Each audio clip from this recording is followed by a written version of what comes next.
Cet après-midi, l'Assemblée va entendre une déclaration du Premier ministre du Bangladesh. J'ai le grand plaisir d'accueillir Son Excellence, le Cheikh Mujibur Rahman, et je l'invite à venir à la tribune pour s'adresser à l'Assemblée générale.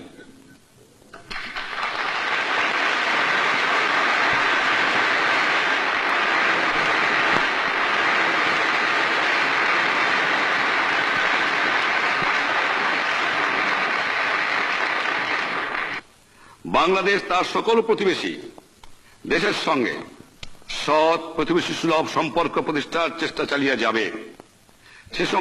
যে সম্পর্কের ভিত্তি হবে শান্তিপূর্ণ সহাবস্থান, পরস্পরের সার্বভৌমত্ব ও আঞ্চলিক অখণ্ডতার প্রতি সম্মান প্রদর্শন এবং একে অন্যের আভ্যন্তরীণ বিষয়ে হস্তক্ষেপ না করা। বিশ্বের এই এলাকায় এবং সর্বত্র শান্তি প্রতিষ্ঠা ও অক্ষুণ্ণ রাখার প্রতি প্রচেষ্টায় আমাদের সমর্থন অব্যাহত থাকবে। এই দুঃখ দুর্দশা সংঘাতপূর্ণ বিশ্বে জাতিসংঘ মানবের ভবিষ্যৎ আশাকাঙ্ক্ষার কেন্দ্রস্থল।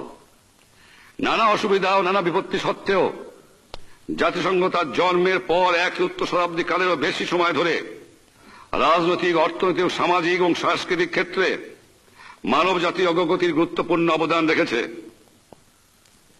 এমন দেশের সংখ্যা খুব কম যারা বাংলাদেশের মতো এই প্রতিষ্ঠানের বাস্তব সাফল্য ও সম্ভাবনা অনুধাবন সক্ষম হয়েছে। ডক্টর কোড ওয়ার্ল্ডহাইম তার যোগ্য নিবেদিত প্রাণ সহকর্মীবৃন্দের প্রেরণাদানকারী নেতৃত্বাধীন জাতিসংঘ আমাদের দেশে বিরাট ত্রাণ, পুনর্বাসন ও পুনর্গঠনের কাজ করেছে। বাংলাদেশের বুক থেকে যুদ্ধের ক্ষত দূর করা, যুদ্ধবিধ্বস্ত অর্থনৈতিক উৎপাদন ক্ষমতা পুনর্জীবন করা, মুক্তিযুদ্ধের সময় ভারতে আশ্রয়কারী কোটিখানিক উদ্বাস্তুদের পুনর্বাসনের ব্যবস্থা করা ছিল এই কাজের লক্ষ্য। সেক্রেটারি জেনারেল, তার সহকর্মীবৃন্দ এবং বিভিন্ন আন্তর্জাতিক সংস্থা এই বিরাট দায়িত্ব পালনের সঙ্গে সমন্বয় করার প্রেরণা জুগিয়েছেন এবং নেতৃত্ব দিয়েছেন। বাংলাদেশের সরকার ও জনসাধারণের পক্ষ থেকে আমি তাদের কৃতজ্ঞতা জানাই।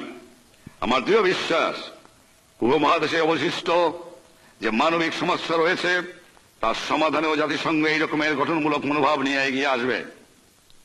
আমি ইতিপূর্বে উল্লেখ করেছি, বাংলাদেশের সাম্প্রতিক সর্বনাশা বন্যায় ক্ষতিগ্রস্ত লোকদের সাহায্যের জন্য প্রয়োজনীয় ত্রাণ সামগ্রী আহরণের কাজে জাতিসংঘ যে প্রচেষ্টা চালিয়ে যাচ্ছে এর জন্য আমরা কৃতজ্ঞ।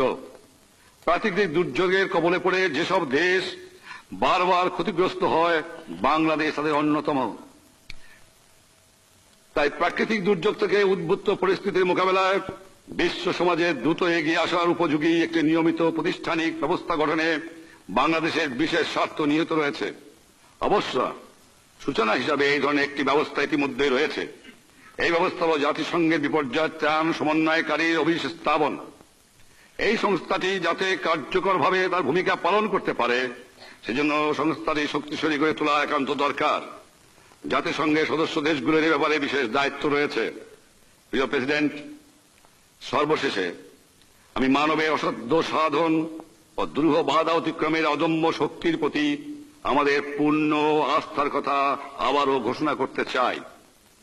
আমাদের মতো জাতিসমূহ যাদের অভ্যুদয়, সংগ্রাম ও ত্যাগের মধ্যে দিয়ে এই আদর্শ বিশ্বাসী তাদের বাঁচিয়ে রাখবে। আমাদের কষ্ট স্বীকার করতে হতে পারে, কিন্তু আমাদের ধ্বংস নেই। এ জীবন যুদ্ধের মোকাবেলায় জনগণের প্রতিরোধ ক্ষমতা ও দৃঢ় প্রতিজ্ঞাই শেষ কথা। আত্মনির্ভরশীলই আমাদের লক্ষ্য। জনগণের ঐক্যবদ্ধ যৌথ উদ্যোগী আমাদের বিদ্যায়িত কর্মধারা।